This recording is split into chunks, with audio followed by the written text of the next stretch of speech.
Hello, welcome to the Run Testers. In this video, Kieran and I are going to be talking you through the Oura Ring and whether it's a worthy investment for runners.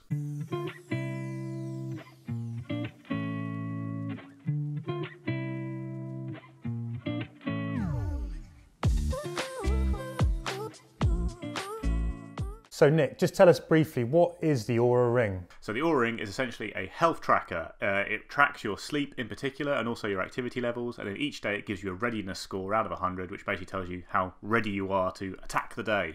The reason it's a ring is basically that's a more accurate position for a lot of things, and certainly when it comes to tracking sleep. It costs $299, which roughly equates to around 255 quid at the moment. And I guess some of the things we're looking at this in context with might be a running watch that sort of offers HRV underneath the hood with kind of recovery insights like a Polar watch or something like the Whoop strap, right? Yeah, so really it's very much a single-use product in a way. It really is all about that sleep score, readiness score, bit of activity tracking. This isn't a Fitbit, a Garmin, a Polar. It doesn't do any kind of real sports tracking. It will take kind of some of that info from things like Apple Health, but yeah, it's really all about just your recovery and then how ready you are each day, which is much more like the Whoop. And then in terms of the design and fit, so what you're getting is basically it's a ring that is titanium with a diamond-like carbon coating on it to make it kind of scratch-proof. I mean, I found it's really lightweight, it's really waterproof. You can do the dishes with it on your hand, right? Yeah, exactly, yeah. They say like it won't scratch any more than any other ring, which is, yeah, how I found it, basically. What does it look like? What are the styles? Basically, there are two styles.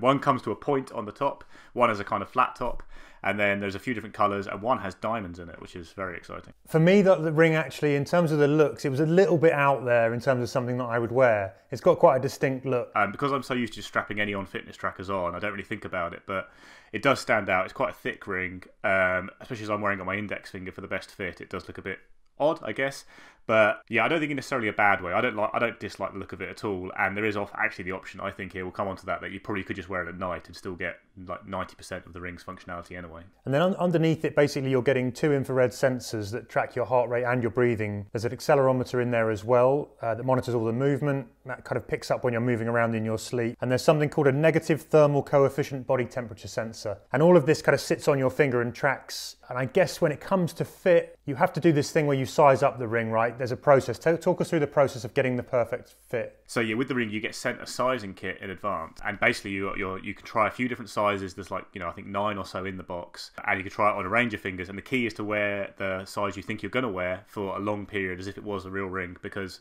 your fingers change size quite a lot, and overnight they swell up a lot. I found the first size I tried was fine in the day, and then the next day I had this ring I couldn't get off, and I was starting to panic, holding my hand above my head, trying to get it off.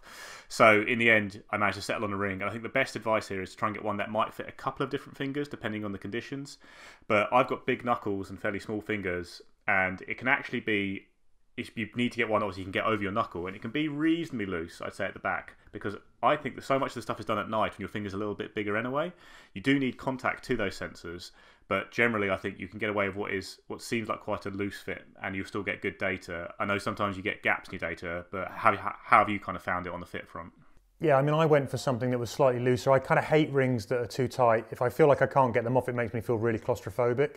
So I had to wear something that was a little bit looser, and I wear it on my index finger as well. That was where I found it most comfortable, interestingly. And I managed to get a good enough skin contact. It didn't really lose data too often. It did occasionally during the night, but mainly it was absolutely fine. So my instinct would be to go with one. I was able to kind of spin mine on my index finger most of the time, unless my fingers had swollen up. Yeah, I can rotate mine as well. And what I tend to do, if I'm starting to worry about it at night, you can pull it right up to the knuckle, so it is quite a tight fit. Go to sleep, and then it usually gives you a good reading. And I do like, actually, this is something that a couple of other devices do as well, is that instead of just getting an inaccurate reading, you'll get a gap in your data. I think that's much better than getting the wrong data. It's just, we couldn't read it accurately right then. It happens if I move around a lot at night as well. So you do get these small gaps in things like your resting, your heart rate tracking, your heart rate variability tracking, but they don't really affect the overall scores you're getting, which is the key thing here. And then in terms of battery life, we're looking at, you get around 6 days of use, and you get a little notification to charge it if it's going to run out, right? Yeah, exactly. Yeah, it tells you to charge before going to bed, because, like I say, like the really key stuff is done at night.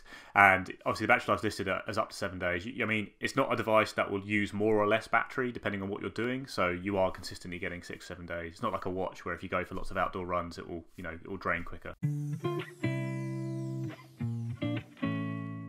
So Nick, we've covered off the design. What are the main things that the Oura Ring will tell you? So the app is divided up into kind of three sections, which is activity, sleep, and kind of readiness. I think we can deal with activity quite quickly. I think this is fair to say it's not a very advanced activity tracker. It has an accelerometer in there. It's obviously tracking your heart rate the whole time, but it's not like saying, oh, you're going for a run. You're not even telling it that at all. It will take data from Google Fit and Apple Health, and it will log your runs, and you do get like an activity target in terms of calories each day. But I think sleep and readiness are really what this watch does best. I think it's fair to say. Would you agree with that? Yeah, I mean, I almost felt like they either needed to go a little bit further down the line and get more of the sort of performance stuff in there, the running side of things into the app, or leave it all out. I would have, I felt like it might have been cleaner. I thought the activity was a little bit of a distraction for me, but yeah, it's clearly not something that they're that fussed about. They've obviously added integration with other services like Apple Health, just to so it shows up within the Oura app that you did a run this day, and that's where the calories have come from. But yeah, it's not really important. Sleep and readiness are what this watch is what the Ring does best. It's really all at night that happens. So during sleep, it's going to track heart rate, heart variability, body temperature. It's going to give you a resting heart rate score at the end of that, and this all ends up boiling down into a sleep score you get in the morning.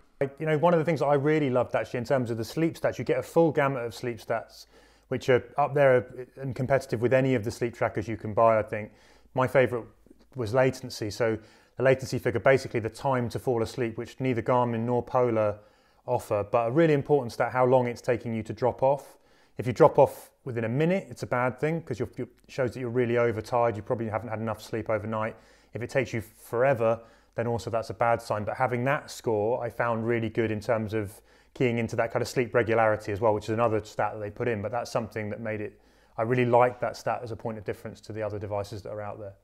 Yeah, I definitely agree. I was also going to mention latency, actually. I'm a huge fan of that, especially because I do quite often fall asleep as soon as my head hits the pillow, and that's not necessarily great. But I've got a baby daughter, what can you expect? A lot of the key stuff within the sleep tracking is the fact that it then compares all this data to your personal baseline. So it takes probably almost 3 weeks really to start to get really the best results from the Oura Ring, I think it's fair to say, because truth is that although we're all told to sleep a certain amount, everyone's quite different. The Oura Ring will compare it to your baselines, and you'll be given like, oh no, for you, this is a good night's sleep, you're ready to go this day, kind of thing. Part of that kind of sleep score builds, along with your HRV, builds into this overall readiness score, which is probably one of the killer features that this thing offers, particularly from a running and training perspective, because you can wake up and see, essentially it takes in lots and lots of data points from sleep, through HRV, through how restful you've been, and then tells you in the morning how ready you are for that day. And I found this to be relatively on the money, actually. One of the most accurate sort of readings of this nature that I've found on any device. How did you find it? So yeah, definitely. The Oura Ring's accuracy, I think, is the standout feature here. Like, you can get this stuff elsewhere, but no one else delivered as much accuracy as this Ring in my experience. Not only does it kind of tally up with what I feel in terms of how well I slept and readiness, it's one of the few, I think, predictive devices in terms of like saying I can wake up thinking, I feel pretty good, I feel like I had a good night's sleep, and I go, actually you're not ready today, your resting heart rate's elevated, or your body temperature's up, something like that. And this week, for example, my daughter managed to pick up a little cold at nursery, and the Oura Ring spotted it about 2 days before I did, and it was just because I could then go back in the graphs and see my resting heart rate start to go up, that kind of thing. And now next time that happens, I'll know to ease off the training a bit. I'm actually not ready because I've got something in my system I'm battling. I know you're a huge fan of this kind of stuff, Kieran, and you've tested lots of devices that will claim to offer a similar thing. So how did you find it on that front? I mean, I found it more accurate, more reliable. It definitely tallied in with the way that I felt in the mornings when I woke up and sort of post-training. But again, you mentioned the illness, but one really interesting thing, I managed to get what can only be described as like a massive neck boil that went rogue and I got a really bad infection that I ended up in accident and emergency having intravenous antibiotics for. And in terms of the skin temperature, which is a real sign of infection and illness, both my resting heart rate overnight and my skin temperature rose. And during that period, I was able to track how well I basically track that infection, and also then see when it had dropped down my skin temperature overnight, how I was getting over the infection. It's fascinating to be able to see that kind of data. And it absolutely tallied with when this thing sort of went away from my neck, which was gross. It was a gross thing, but it was, but yeah, the minute I saw that, earlier now, I thought I should have gone to A&E 3 days earlier And next time I will, when I see that skin temperature figure go up to what it went up to. And you can't necessarily see that with some of the other devices that are out there.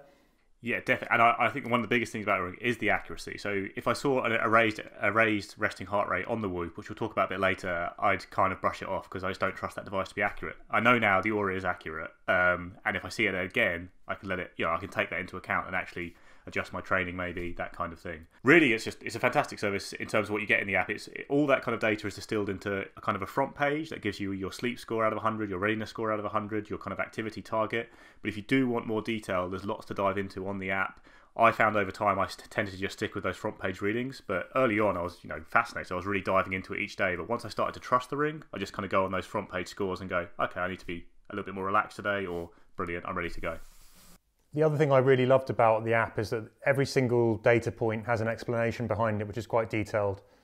It's really good at sort of guiding you through what all of these things mean, why they're important, what you're looking for in a positive result and a negative result. And I really liked on that kind of day view where you get the color coding of the 7 or 8 different data points that it's read overnight, and you can see where the problem areas are. One of the problems areas might be that you've done too much or too little activity the day before, or your overnight heart rate was high, or your body temperature was high, and it makes it very, very easy to dive in and see things that you should work on. So coming on to the Oura Ring purely from a runner's perspective, obviously we're a running channel, so I think it's fair to say this is really aimed to be a kind of general wellness health tracker, but Kieran, I think there's some real applications for runners here, don't you? Yeah, absolutely. And I mean, first and foremost, it's looking at the data from this and checking whether or not you should really go hard or go kind of easier on yourself in that day's training in the moment. That's one big benefit. We're all probably guilty of just looking at a schedule and cracking on through regardless of what the readings are. Some of this stuff you're starting to see built into devices like Polar and Garmin, where they're suggesting workouts or they're telling you your training readiness. I always feel that like, those things are sort of slightly off. And with the Oura, like you said, it was a very sort of trustworthy piece of information. It matched with how I felt in the morning, and I think I trusted it more to guide my training, and I began to kind of flex my schedule based on how the Ring worked. I know you had an experience as well, Nick, directly after you'd run a marathon with it. What happened with that? So yeah, I'd say the Oura Ring is the first one of these devices that I've listened to the point where I've started to change my behaviour, which is obviously the point of a lot of this stuff, but I've never really trusted it before enough to actually let it guide what I was doing. So actually the week leading up to the marathon, I went hell for leather trying to get good readiness scores, get my sleep up. Like I said, I've got a baby daughter who is going crazy with sleep at the moment, some kind of regression, and but I really, I started going to bed at like 9 and 8:30 and like stuff I wouldn't do because I know. But when you see dramatically improved readiness scores in the week of a marathon, you start to really get a kick out of it, and that becomes your aim. So yeah, in the week up to the marathon, I changed my behaviour. I started to get better readiness scores, had a very good marathon, and then in the week after, you can really see what that's done to your body. I'm a huge proponent of really kicking back after a marathon. Like in the week after a marathon, I'll do 2 20-minute runs kind of thing. I know someone I ran the marathon with did a track session like 3 days later. I was like, what are you doing?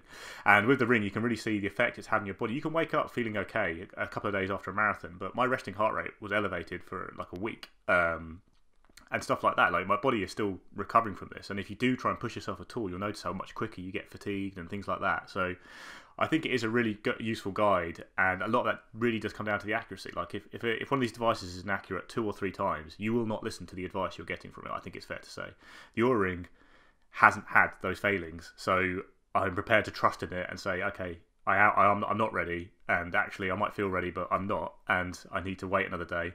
Or, which is another thing I tend to do, is okay, I'm not ready, but I really want to do my session today, so I'm going to accept the fact I might not perform brilliantly. I'm not going to get myself down about it. This is not the way to use the Oura Ring, but you can use it to go, oh, maybe I'll take the session back a little bit, but I still want to do it, and I'll know why my performance isn't there.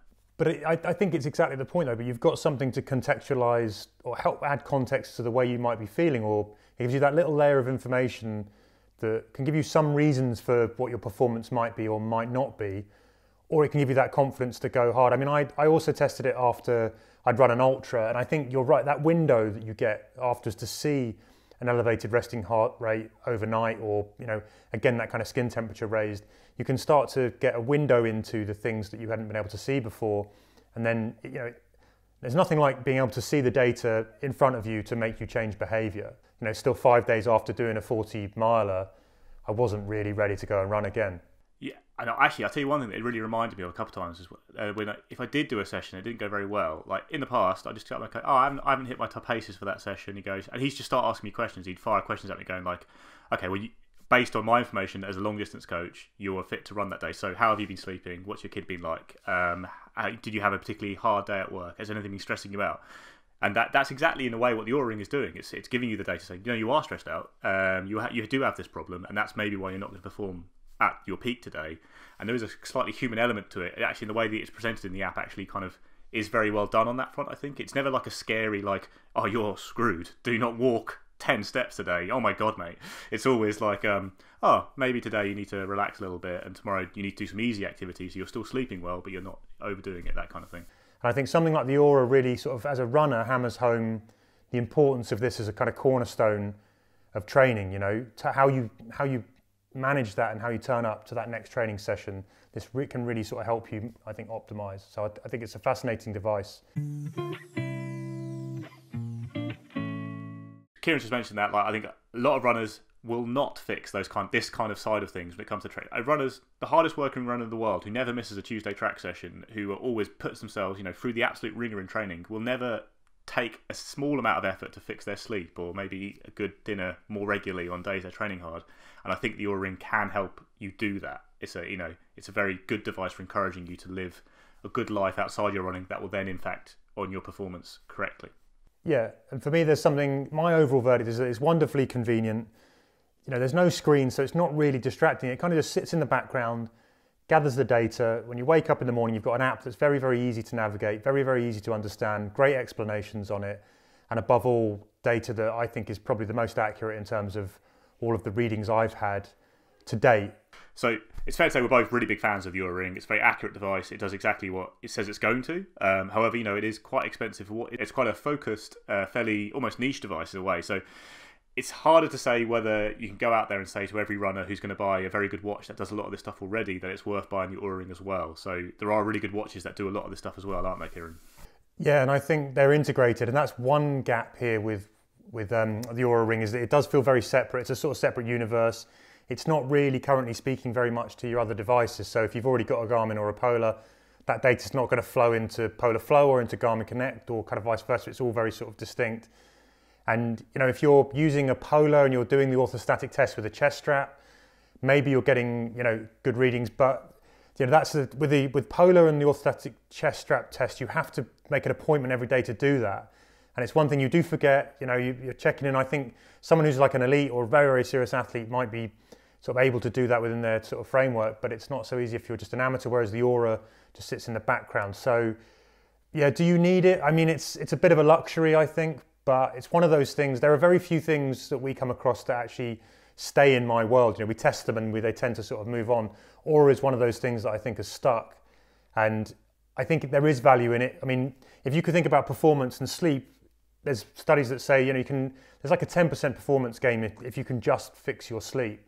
So if you're thinking about getting a 4% from a pair of 250-pound shoes, and that's just affecting the way you maybe run on that day, something like an Oura that's going to keep you going for years and years perhaps, and is an investment not just in your running but in your overall lifestyle and health, I think there's value there. Yeah, I agree with all of that. Like I say, there's certainly really attractive watches out there that do a lot of this in a big package, and I think Polar probably lead the way on this front. Like I say, if you're prepared to put a bit more effort in to get good readings from it, with the Oura there's not really any effort, which is a bonus. I'd say there's also certainly an appealing, in my mind, setup to be had of go and find yourself a £90, £100 very basic GPS running watch and buy the Oura Ring as well, which will still be cheaper than one of these kind of £450, £600 watches. Heart rate variability and the sort of science of heart rate variability for performance and for training is a very, very complicated beast, and this makes it accessible. So if you're thinking about heart rate variability as a guiding sort of principle for your training, I think this is one way that sort of unlocks it in a very accessible way.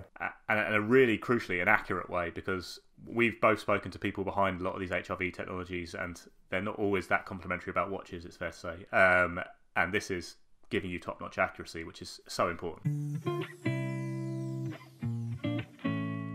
So Nick, another device in this area that we've spoken about already is Whoop. You've tested it very recently. We've got a video on the channel around that you guys can find. We've got a review of that, but how does this compare to Oura? So yeah, I think this really shows off how great the Oura Ring is, which is not great news for Whoop. But basically the Whoop should be a better device for runners. It really focuses on your strain in the day. It will kind of automatically log activities and stuff like that. You know, it's really trying to give you a strain and recovery balance in a way that should be brilliant for performance athletes. But it's not accurate. Like if you wear it on the wrist, it's a complete write-off. If you wear it higher up the arm all the time, you get kind of okay accuracy, but not enough to try and guide your training. Like if you are going to change your training schedule or change your sleep patterns and try and affect your actual life, you know, tell your wife, as I do, that I'm not watching Line of Duty tonight, I'm going to bed at 8:30 because I need to get my readiness score up. I'm not doing that on the basis of inaccurate data, and the Whoop was frequently inaccurate, whereas the Oura Ring has been rock solid so far. So yeah, I've got a lot of examples of inaccuracy. If in our big Whoop review I talk about my chickens, it's worth checking out, but I think it really just highlights why accuracy is the most important feature of any device like this. Not necessarily how good the app is, what it's producing, what the scores it gives measures are. It's that it measures them accurately, and Oura does that.